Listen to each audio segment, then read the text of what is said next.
Hello there, welcome to This Week in Tyranny. I want to hit you with an intro and we're going to see if we can get around the copyright, okay? This is going to be a work in progress. So I really want to show you the scene.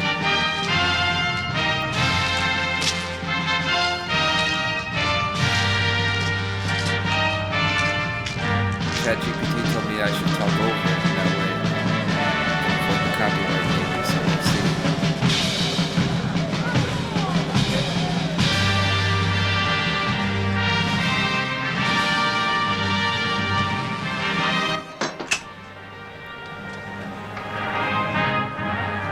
Beautiful.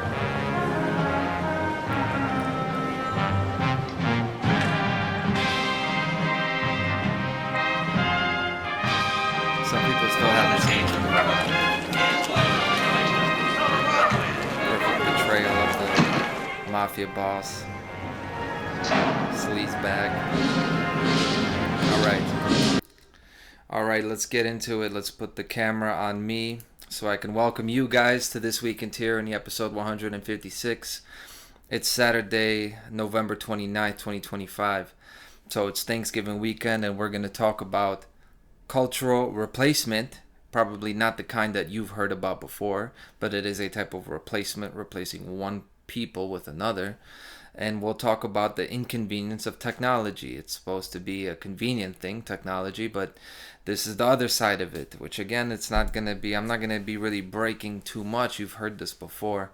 The only thing that you may be brand new is this message I'm going to do to my friends and family. It's a brief message.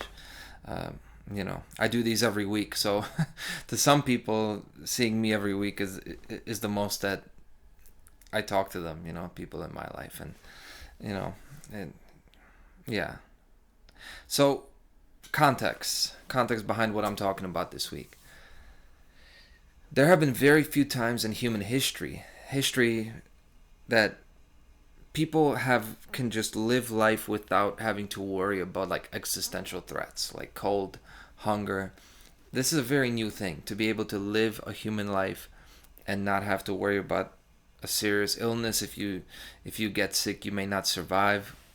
Okay, that you don't have running water, that you're not going to have food. Where's your next meal coming from? We generally don't have to worry about these things. Obviously, in other parts of the world, people do, but through most of the world, really, people don't have to worry about this. But for most of human history, it was a lot different. There's always been an existential threat, an immediate danger, or some kind of perpetually looming enemy throughout history, right? And basically, now everyone hearing this, us today, we are living in such a fortunate situation. We really are fortunate that people don't have to struggle just to live. People are struggling now, right? And I'm not. I know things are getting worse in almost anywhere, but in general, still, we have it a lot better than anyone 3 generations or older, basically, right? So I want to begin this show with a whole lot of gratitude. Now, gratitude is going to be very much on brand with what time it is. It's Thanksgiving Saturday, so it's this Thanksgiving weekend episode, which is a holiday named after gratitude, literally, right? In America, we just had it 2 days ago. In Canada, you had it last month. It's actually interesting. I didn't know that Canadian Thanksgiving was a real thing. And actually, as I did some research, it turns out it's actually an ancient holiday, which makes sense because it's really the harvest festival. Being thankful for the food of the earth and preparing for the winter, right? You think about these age-old cycles that people have always had to deal with. And that goes from pagan to the monotheistic. All these cultures, it's pretty much universal that this is a harvest festival. Everywhere except basically for America. And I guess that's just how America is. America just has to be different. And here it is different because here in America, Thanksgiving is literally a story about, it's a retelling of a myth of a dinner that happened in 1621 between the Indians and the Pilgrims, literally. It's a story that has captured our society, Thanksgiving, and it's like a play. We reenact it every year. Okay, it's like a movie scene. It's like, you get the actors together and you reenact that epic thing that once happened, that story that was once told, and we retell it. Most people don't think about it too much, the original Thanksgiving and the meaning of it, because they told us in school, right? The pilgrims and the pilgrims who were the immigrants from Europe, just like uh, Robert De Niro playing Vito Corleone uh, in Godfather 2, right? That's over in New York. So same idea. They were over there in Plymouth, and the immigrants came from America, and they had a meal with the indigenous people that were already living here. You may know them as the Indians, right? So that's the background for this. I'm not here to tell you that that story is bullshit and then it's been glamorized and it didn't happen, because as far as I'm concerned, it did happen. Uh, because that always happens. People always get together. Uh, they could be worlds apart, different cultures, but something simple like just getting together and eating. We all are the same. We all have, a life, a family. We're all just trying to live, eat, and spend time with who we love. That's humanity, right? Now, in the original Thanksgiving feast, it was a meal between two peoples where one was to replace the other. Maybe they didn't know it at the time, but that's ultimately what it was. It was a meeting of two peoples, but really only one of them was going to survive. And this episode is really mostly about technology, and this is another replacement that is happening today. So it's happening right now, history repeating itself, except in this scenario, we are the Indians. The people like you and me, we are the natives in this scenario. And in the direction that we are going to be replaced. And there's going to be a way of life, and the land will belong to somebody else. The way of life will replace ours. And we will probably just be a football team, like they did with the Redskins, right? Or the Patriots will just be a name, something that, or maybe a play, right? Something that someone remembers once in a while. The Anarchists, right? Imagine watching a Thanksgiving game and the Washington Anarchists are coming out and everyone laughs and drinks and eats. So when we're talking about cultural replacement, you may have heard that before. In this scenario, I'm not talking about America. I'm not talking about white people being replaced. I'm not talking about Western, Eastern culture. I'm not talking about Christianity and Islam. Not religion, not immigration, none of that. I mean the species of humanity itself. People who recognize good things and who are grateful for good things. Just normal human beings, the caring ones, the striving ones, the courageous ones, the ones that through the years they would bear the harsh winters and they would survive the famines and the bad harvest, and they got us to the place that we are today. And through their endeavoring spirit, through their courageous spirit, we were put in a position where we could do better than the generations before us. Okay. They took care of the ones who were sick. They survived the harsh winters. And when they were healthy and they had daylight to work with, they didn't waste the daylight. They went out, they worked to make life better, to make the environment around them better. This is the original humanity. I call them the classics. Okay, we're going to call them the classic human species. This is what humanity should be. It's not to say they're perfect. Obviously, they weren't perfect. But the general sense of life, the general view of life and how you approach it, that's the right way to live. And classically, humanity has had that. I consider myself one of those people. I think you do as well, obviously.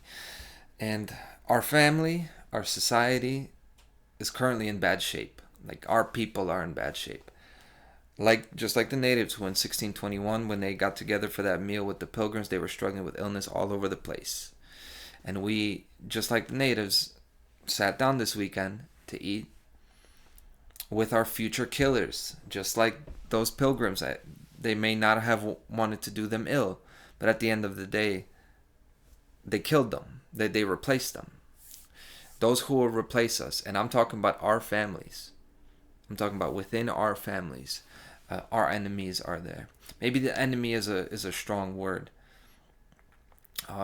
Most of our friends and family and coworkers, they're just different than us. They're not like us. Those that we call the mainstream. I'm going to define it, right? I don't want to just throw out names. I'm talking about a kind of people who are lazy, they're comfort seeking, who are not striving for new things. They want to do the same old things. They're gullible to believe a smooth voice. They're willing to accept shortcuts and take easy solutions, okay? They'd rather not go out and try something new. They'd rather just do the safe thing. I'm going to call these people the silicone, the silicone society, the silicone culture. Because if you think about silicone, like a silicone breast implant, it's like very soft. It's not really useful for anything. You can't really rely on it to withstand harsh conditions. It's just like a blob. You can just go like this and throw it away. And this is what I see today's average person is like. And the rich and powerful people of the world, the powerful groups of the world, they're aligned with this species of human. They want the silicone humanity. They don't want the classic humanity, because they want more and more of those people who are easier to deal with. Because the classic human is tough to deal with. Very hard to deal with if you treat them wrong. You have to treat them right. If you don't treat them right, they're not going to be good to you. See, the classic species of humanity, the old school, you can't trick them. You can't really rob them. You can't really outsmart them. It's almost like the only thing you can do is overpower them and kill them, which has happened to people throughout the years. Hey, totalitarian government killed 100 to 200 million in just the last century, right? I wanted to show you this. I pulled it up, because I hear that number 100 million. And see, I'm going to zoom in on this so you could see it better. Obviously, you have different sources and different totals, but these are some major episodes and cases of democide, and we're talking just in the 1900s, right? So you get number one, the deadliest thing that happened. And this is, keep in mind, this is in the thousands. So when you see 39,000 over here with concentration/labor camps in the USSR, that means 39 million. See, this isn't the Nazi concentration camps. These are the gulags, okay? Siberia, where I personally have family members that were sent to Siberia, right? So this is known. Anyone who was a political opponent, who was dangerous in any kind of a way. Up to 40 million people were sent there in that 70-year period. You see, victims, they put anyone, literally anyone, it doesn't matter what religion or culture you were. If you were opposing the regime, if you were just even snitched on, even wrong place, wrong time, you were just killed. You were just thrown away there to work until you died there. Then you have the Jewish Holocaust. Okay, so you have 5 million plus. I know we have the whole 6 million number, and there's actually this website. This is from Hawaii.edu, and when I was reading for a bit about how that number is really, the Jewish people were estimated to be about 13% of the people that died in World War II. And that 6 million number, really, if you think about it, could be like 50 million just people in general were killed. But of course, everybody focuses on the gas chambers. You see, this is second place, but by that number, let's call it 6 million, right? I've talked about this next one, the International Ukraine Famine, or the Głodomor, which is called the Holodomor. In 1932-1933, Stalin starved 5 million people were starved. Then you have Mao with the Chinese policies, 4.5 million. Stalin again, a couple million. Pol Pot, and it goes on. And these are just the biggest, right? So if you think about this now, let's go back to it. 100 to 200 million people were killed in the last century. Most of these were the best of society, the bravest, the ones who were the first to stand up, those that everybody else ganged up on them because they had because they had more money, because they had success, because they had a nice house that they worked for, because they had a beautiful family that they worked to sustain. People who lived their life with honor, and they were pounced on by the rats and the weasels of society, who are the ones that flourish under a totalitarian regime. Because again, the totalitarian regime, they want the silicone personality, the silicone character. They are easy to deal with. So let's bring it back to me, if I can find me, and we'll pick up where we left off. So this classic species of humanity, even if you manage to kill them, which you can, they fight pretty valiantly. They're brave people. They're tough people. They're gonna fight. Now, not all rich and powerful people are maniacal, and they all want to empower a bloodthirsty person like Hitler and Stalin to do all this killing, but some of them did. And not all the rich and powerful, they continued the practices of eugenics and totalitarianism in secret. Not all of them, but some of them did. Operation Paperclip, right? And that's not even the beginning of it. Some of them did, though. And on top of that, there are many, many more people who aren't rich, and they're not even really that powerful, but they're certainly on that team. They're pushing for totalitarianism. They're pushing for the genuine article of humanity to be suppressed and to die out, to actually be replaced genetically with the silicon type. See, it's not only genetically. We're also talking about a mindset. Because you can replace a person's genetics, right? But you could take Superman's genetics. But if you infuse him with a mentality of a coward, of a person who's just completely apathetic and useless, then you don't have Superman anymore. You've got something else. You've got the silicon type. And there's a group of people working towards that. And not all of them are very rich and powerful, but they're in those meetings, right? They're in those meetings. And these aren't secret meetings. I'm talking about watch the World Government Summit get together, watch the UN get together, watch the World Economic Forum get together, the Institute for the Future. There are many, many of these groups. And it's not just the think tanks that do that. This is a wide range of groups, groups of people who are working towards that. Some may say that that's a conspiratorial worldview, that's conspiracy. For me, that's bare bone basics of provable history. That's like day one stuff. The fact that our political leaders are liars and killers, like that's basic. That the religious leaders are stallers. The influencers, the influential leaders, the celebrities are scammers. We've seen that time and time again. To me, that's basics. And thanks to centuries of drive and effort by the real genuine article, by the classic human species, I can get that information to you from my chair like this through the use of technology. Thanks to all those brave people, all those striving people. And obviously, those people who have the money and the power, they don't want you to have it. They don't want you to have the ability to break their spell over society. So they're working to stop this, to stop the exchange of information from happening. And technology is not the only way to do that. Both to get this information across, but also to suppress that information, to stop it from getting across. Technology is not the be-all and end-all, but it is a big part of it. And I haven't really talked about it before, so now I will. And now we have our episode about technology, which I am finally getting into. That little historical introduction didn't actually take that long. I think it's very important, that part. Now, with technology, obviously I'm not anti-technology. I use it to do this every week. I just bought another phone. I have two phones because of my job. It's funny because two phones, it's supposed to be the thing that drug dealers are known for. And I used to be a wannabe drug dealer with the whole two phones thing where I didn't even need them. It's not like my phone was ringing off the hook. And now my phone rings off the hook. And I actually do need two phones. But of course I'm not selling drugs, so it's funny how life works. Innovation and tools, I am fully supportive of that. I love it. I love innovation. I love progress. I'm one of these weird guys that actually likes the Industrial Revolution.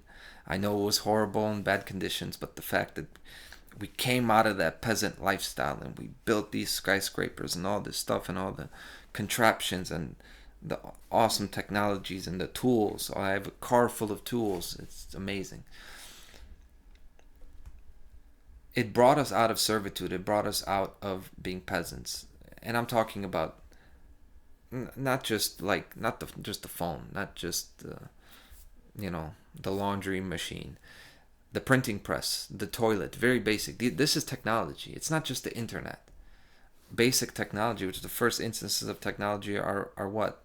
The stone tool, like the stone rock, and the wheel, fire. Like, this is technology. How could I be against that, Technology is any tool or process that can automate tasks. That's my definition.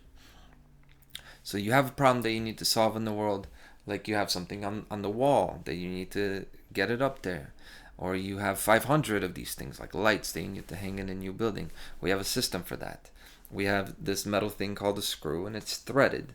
So you also have a power drill that you can use to screw these things. And basically, there's a certain screw for any type of material, basically.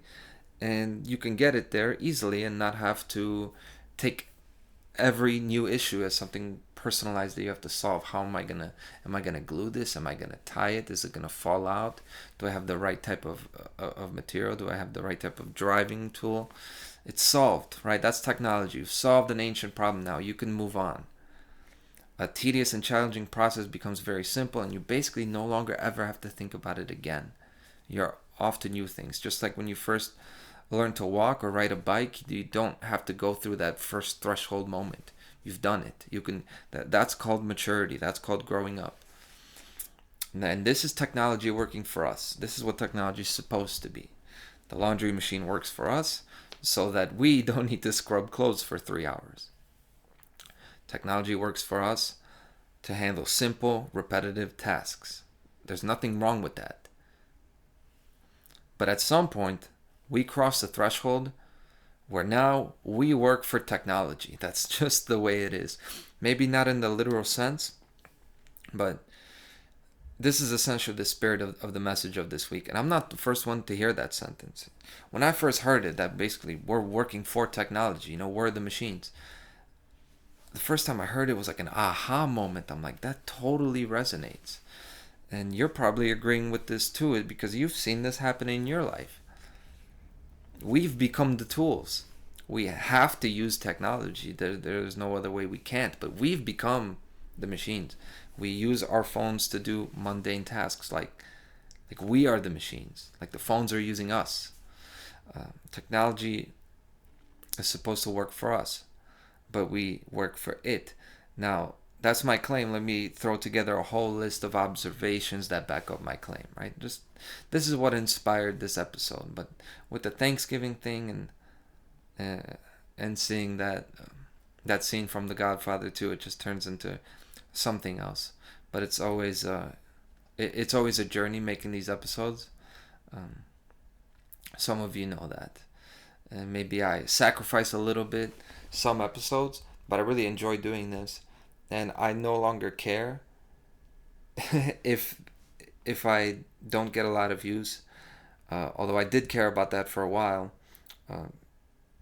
I just want to make the best content possible, the best work of art possible. And shout out to my friend who told me that. Because it's true. This is what I want to do. This is what makes me happy.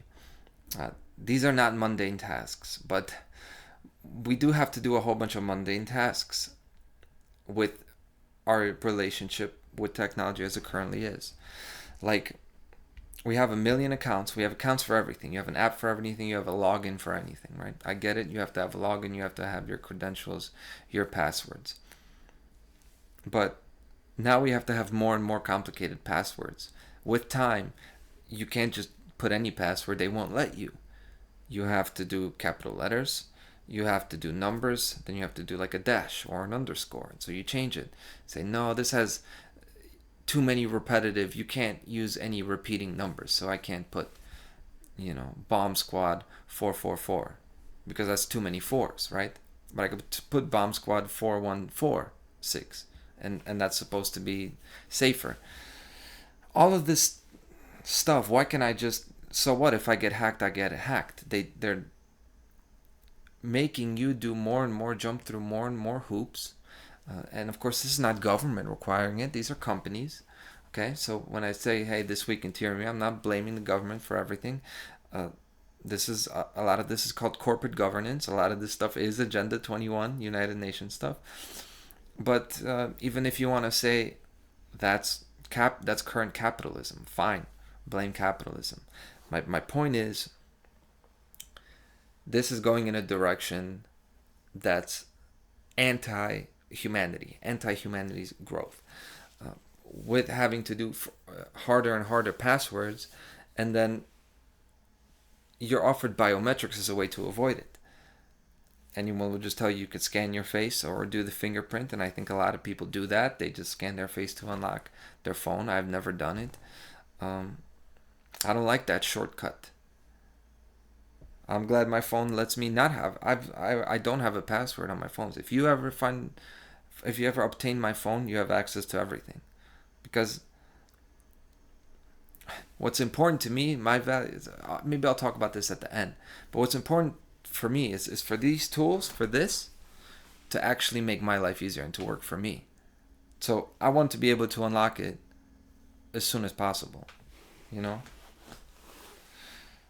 And if I were to lose my phone or steal it, I'm not planning to lose my phone or steal it, so that's not one of my main concerns. So if I lose it, I lose it, you know? So we have more of these procedures, these Freudian slip, these security procedures that we have to jump through those hoops to put in the phone number and the two-step verification.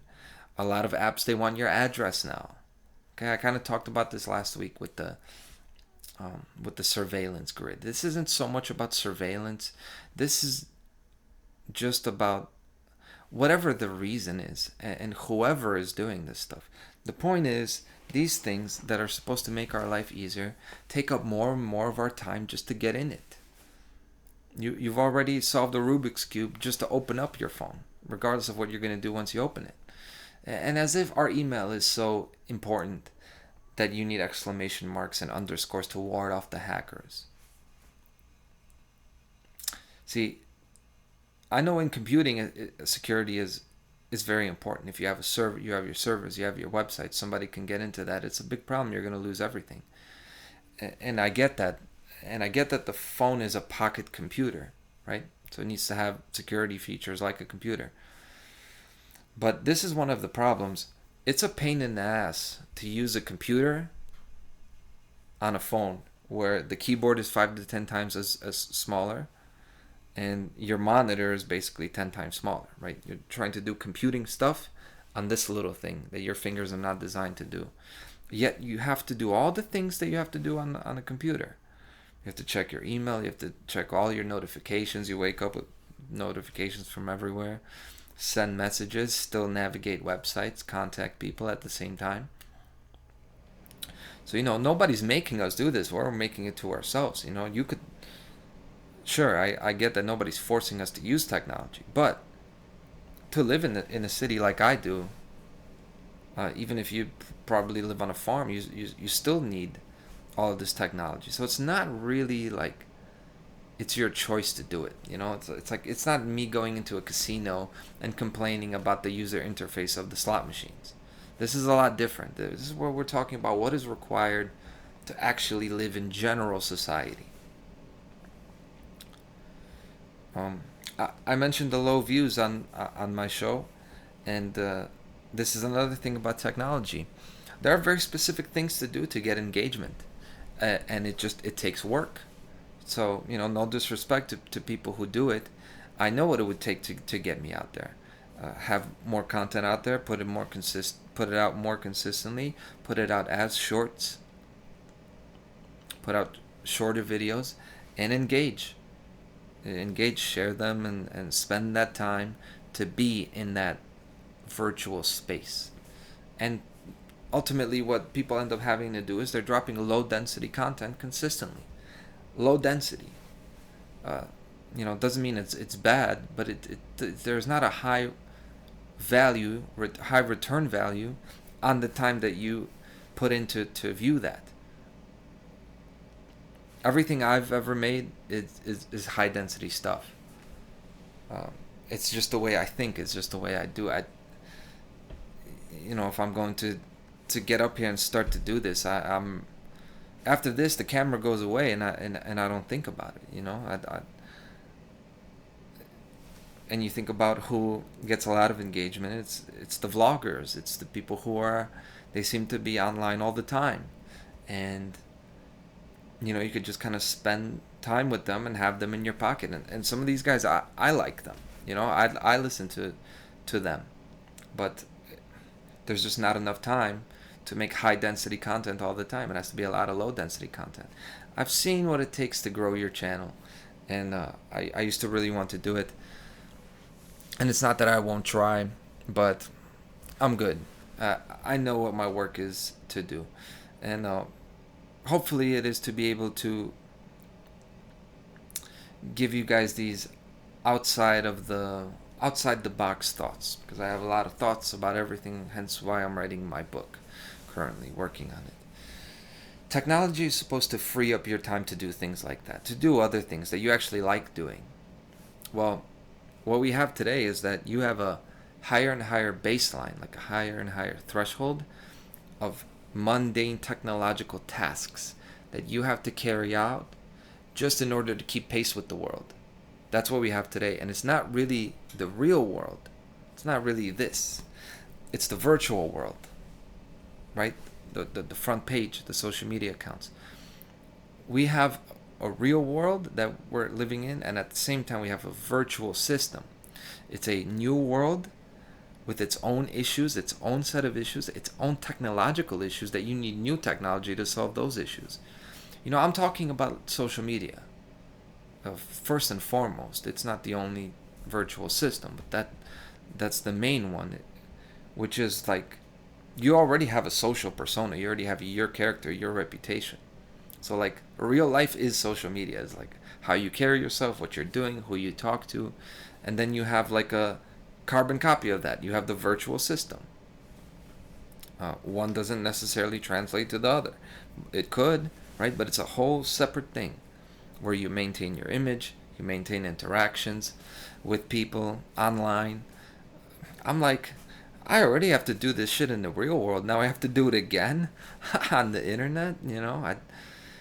I don't like this. And one of the biggest weapons there has been against classic humanity has been to move dating online. And that's basically happened, I think, universally, but it's definitely happened in the United States. Or basically, or if people are not, if it's not online on the dating apps, it's definitely online as in your social media presence is like a background check. As a woman, she's going to check you, basically, like, who is this guy? Who am I getting involved with? And that really depends on what your virtual currency, what your currency is in that virtual system. I think that has done a lot that Hitler and Stalin could not have touched. Like, we're talking about long-term silent eugenics. I think that has definitely moved the genetic pool, the genetic traits in our species. It's moved them from the classic to the silicone, definitely. So, and it's not that you couldn't do it. It's not that there's something inherently wrong with social media. It's just you got to invest a lot of time in your social resume. Well, at the end of the day, we need to invest a lot more time in our actual real world resume, because this one is only a cover, a facade, right? There could be substance behind it, right? Like, you think about like a great presenter or maybe an athlete. Their social media is going to be, I did this, this, and this. So they got a great social resume, and it's congruent with their real life resume. It's not that everybody's fake, but a lot of people are, So you have to really be proficient in both the virtual and the real world system in order to be successful and well adapted. You don't have to actually be exceptional in either one. You just have to keep up. And this is what I think the majority does. They just stay afloat. They stay in the game. You don't have to be special in your job, in your in your intelligence level, in your creativity level, but you're there. You're one of the guys. You're there. You went to college. You get your job. You get involved in these little friend groups and the corporate potlucks and everything, and you're there, and you find somebody to spend time with. You put a life together, and before you know it, you're at the Thanksgiving dinner, and you're watching the Packers play the Lions. That's how it goes. But this to stay afloat in both systems, nothing about that is beneficial to humans. I don't think. It's just making us act more like machines. You do this task for some amount of time in the real world, right? You work, and then you get interrupted, then you get your phone, then you get a new task. You got to do that task for some amount of time, and then go back to it and receive another task, pick up another thing. Then you get a side task that takes your attention away from the main task, and at the end of the day, it's like there's shit don't get done. We have too much respect for interruptions. And that is what modern technology is like. A whole lot of interruptions. The dings, the notifications, okay, the ringtones. And the thing about this is we're not built for that kind of an environmental stimulus. The human body is not built for that. So after being in your phone and your computer and watching videos for a while and going from one thing to another, your body and your mind actually feels fatigue, like equivalent to exerting effort. Like you've actually done something. You're tired, but it's like running in place. You've gone nowhere. You haven't gone anywhere. You're just running in place. It's actually existing in two worlds at once, which you cannot do. It's called schizophrenia. You cannot be split in your allegiances, in your attention.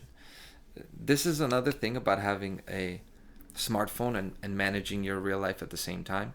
You have to be a good multitasker. Like that's how you can make technology work for you and you don't work for it, is if you're a good multitasker. But being a good multitasker you can only do when you really only focus on one task, because there's no such thing as multitasking. It's one of the biggest myths.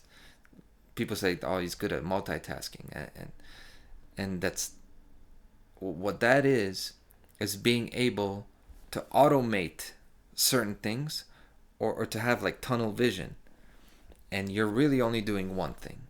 It's just that your background tasks are working. They're working on preparation and muscle memory alone. And you look at that from far away and say, man, he's good at multitasking. No, he's only doing one thing, just like you. We can all only do one thing at a time. It's about managing them. Where is your attention? And with basically how having a cell phone today is, and scrolling through things, and with short videos and everything, basically you're not focusing on anything. You're constantly going from one thing to the next. So you never actually get locked into a flow. And this kind of single-minded drive, this is what the silicone new species of humanity has lost. Focus, dedication, drive. And I grew up in this. I know what it's like to be one of the silicone society, because I'm from the generation that was first targeted, so I know what it's like. I used to be addicted to video games, to a lot of things. I did this. I know what it's like. As far as internet and handheld technology goes, I was 9 years old when YouTube came out. I remember the early YouTube. I was 11 when the iPhone came out, when the smartphone started to come out. I was 16 years old when that 50% mark was crossed, that 50% of people had a smartphone, So I was a teenager when this was happening. So I got it, like I was right. I knew everything fresh that was happening as far as technology goes, right? And I've seen my generation get absorbed. It's become absorbed and assimilated into the collective. And this is what they've done. This leads to my final gripe and observation about our relationship with technology today. And it's that same pocket computer, that phone that gives you access to everyone and everything out there in the world. It also allows everyone and anyone to have access to you. It's an open door for anyone and anything. There's an inherent eradication of privacy with communication and contact to the degree that we have it today. It's a synchronization and an immediate correction as far as how we see the world. It goes together with instant communication and the internet. What I mean by that is, just by nature of viral thing happens, everyone sees it at once. We immediately get the feedback from everyone. It just tends to a stronger consensus and tends to create less individuality. It just does. When something new happens, you immediately see the feedback, you immediately see the comments that everybody else is giving. Not to mention that there are all these bots out there who are, they're working for a certain goal. They're probably out there giving fake feedback to shape and direct your thinking. I don't even want to go there with that, but that's out there, right? There are articles like studies, not studies, but there are articles that are saying like more than 50% of the internet or 50% of this platform is fake bot traffic. This was the thing about X and Twitter, right? That's what made me think of that. But even without that, the feedback of others influences your thoughts. It just does. If you get an idea and you see right away what people think about it to get a feeler for it, and what if everybody thinks it's stupid and ridiculous? And everybody with one voice says, that is stupid. Don't do that. Well, you're going to be way less likely to pursue it. You're not going to do it. And maybe that was a bad idea. And maybe the collective is right. I'm not saying the majority can't be right. Sure, maybe it was a bad idea, but maybe it was something special. But you'd never know. Maybe you could have made it something special if you would have put more work into it before bringing it to the digital town square, to the virtual America's Got Talent, or the real life Shark Tank, for these silicone critics to be critiquing your stuff. You've believed their expertise above yours. See, please understand clearly that the majority of this world, they're low level silicone humans. They really are. Don't accept their premises. Don't assume they're right because there's more of them. Don't accept their value system, their tastes, their opinions. Their opinions are bull, like Keras once said. But the tools of modern technology, they amplify the majority voice.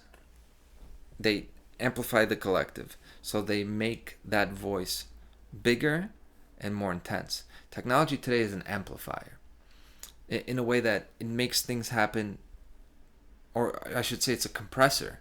It makes things happen more intensely, but not last as long. So you're losing on the duration. This is the thing. You can get the punchline to any joke now. You can skip forward in any video. You can get to the climax whenever you want, but you lose the entirety that led up to it.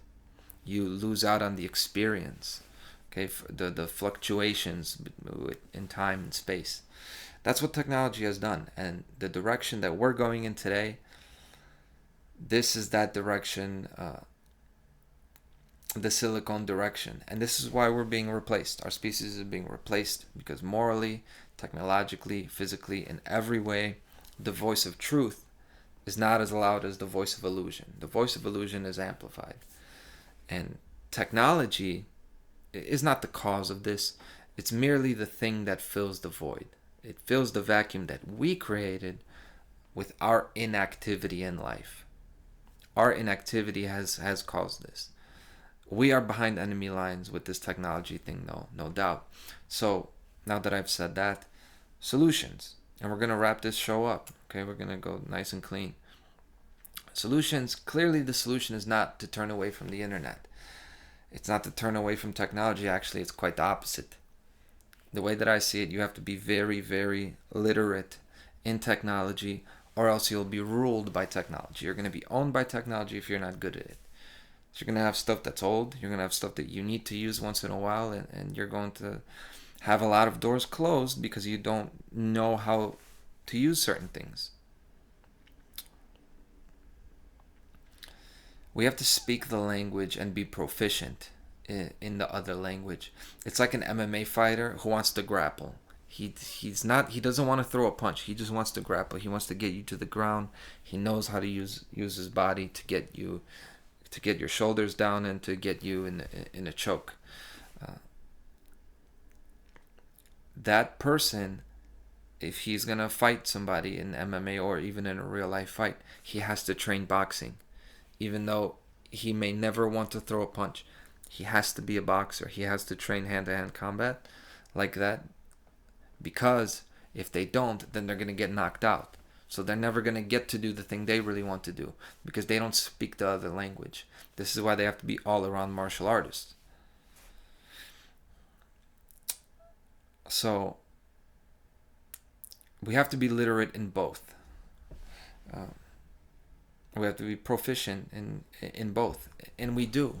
And this is not to be split between two things, to be interrupted all the time between the virtual world and the real world, and run around with your like a chicken with your head cut off. It's not that I'm talking about.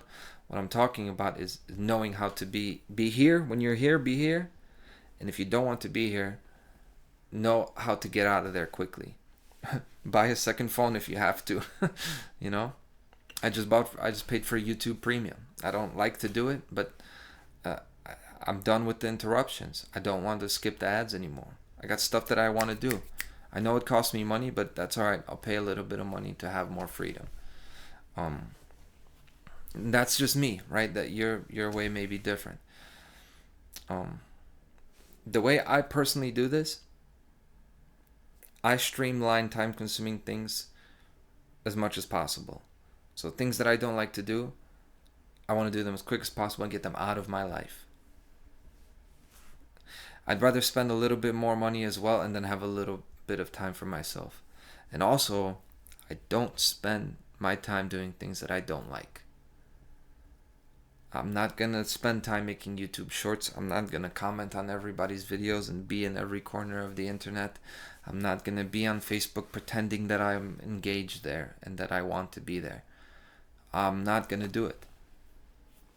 And I've been conflicted about that before. I've tried to do it. I've thought this is the way I need to do. I need to reach out. I need to do outreach and, kind of spread and include people who are different, and that way I'll get my message out there.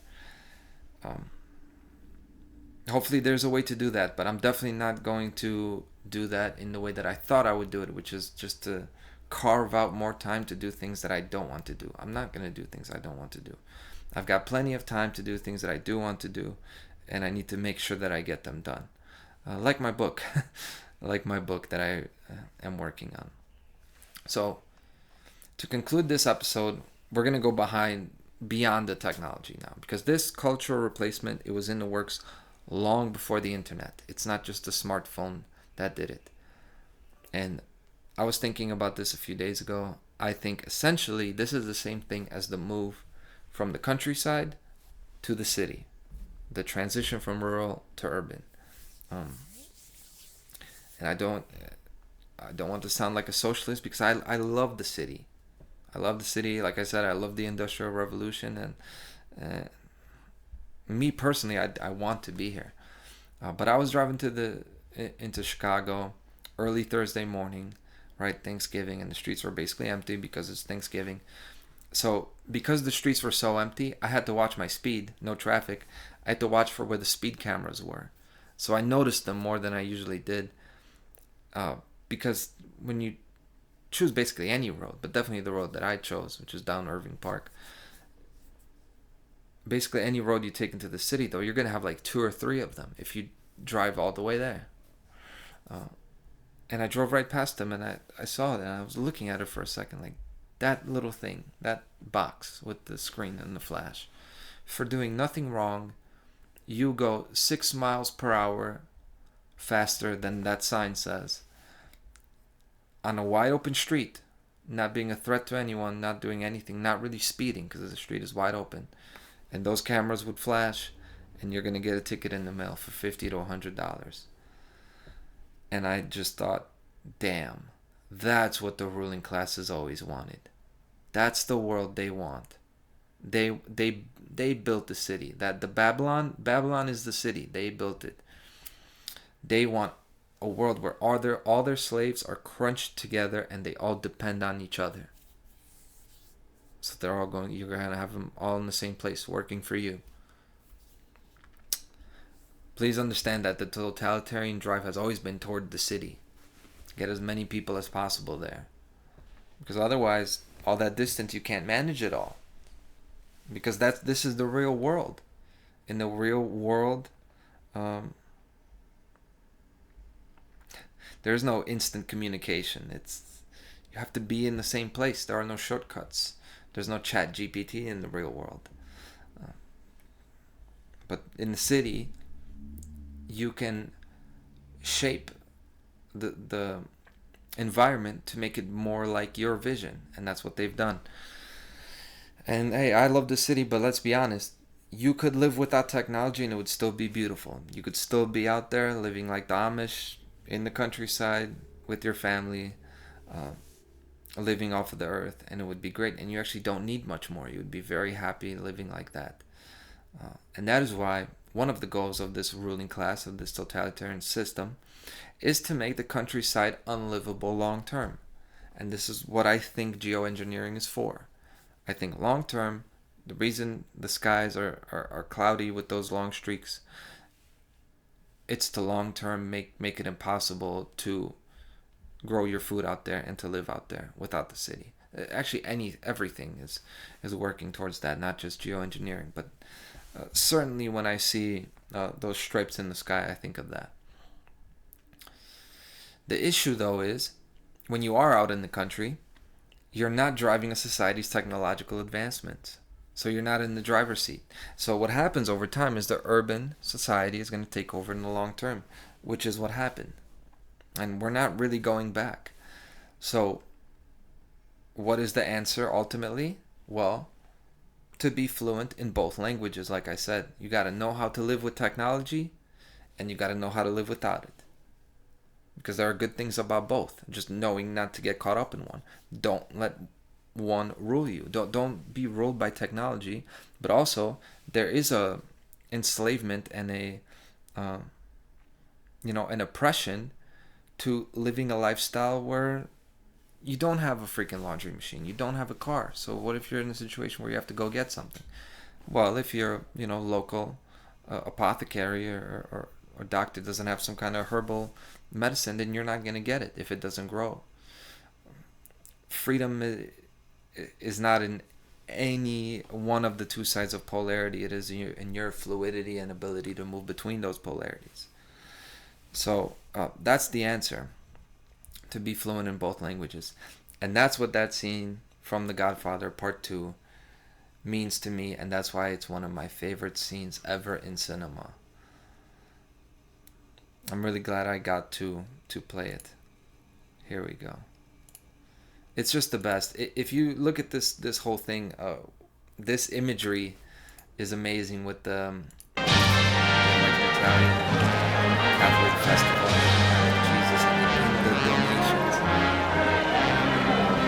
on this statue of Jesus. And you see the ancient, the religious symbol. You see the man himself, right? Jesus Christ. And then it goes under this roof thing, and you can see the money. You see the false side of the carrying this is a dedication to money in itself. So anyway, what you're watching here is when I played this and he's on the rooftops, he's going to kill the local gangster ruling his neighborhood. So he's doing what he has to do. He's taking out the bad guy where he is at. And then after that's all said and done, he goes back to spend time with his family, which is the best. And I want to play that. Before I do, to all my family and friends and colleagues, Surely you've seen less of me online lately. Maybe there has been less of me out there. Some of you have asked me if there's a personal problem between us. No, there's no personal problem.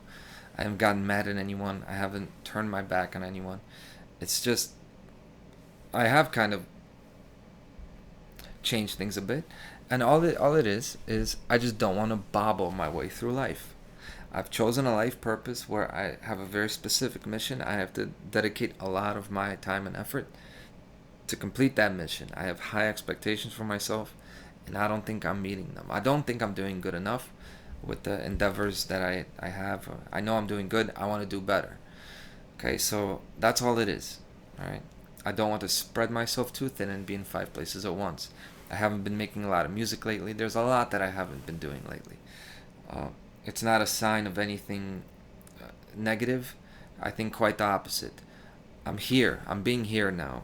Working on Integra, which is my book. That's my goal, is to put that out there. I want to work hard so that I can rest easy. That's what it's all about. And you'll see after the hard work of Vito Corleone and Godfather 2, he gets to rest easy, at least for this scene, right? So let me full screen that. And let me not full screen it because Paramount will have a problem with that. So I'll say goodbye to you and see you on next week in This Week in Tyranny.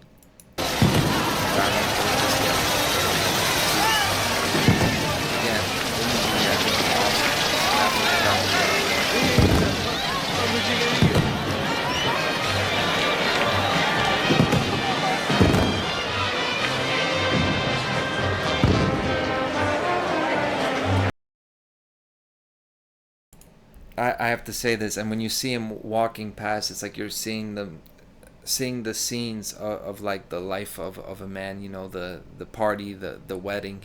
It's like you see him on a timeline, and he's moving through time, and you think about the decisions being made. Of course, this is the decision that really, it has its own consequences for that, because of course the man that became Vito Corleone is of course the Godfather, so he chose the gangster lifestyle himself. But sometimes there is a time to be a gangster, so-called to be a killer, and to do it for your family. And this is why I think this scene here is beautiful, and there's nothing wrong with it.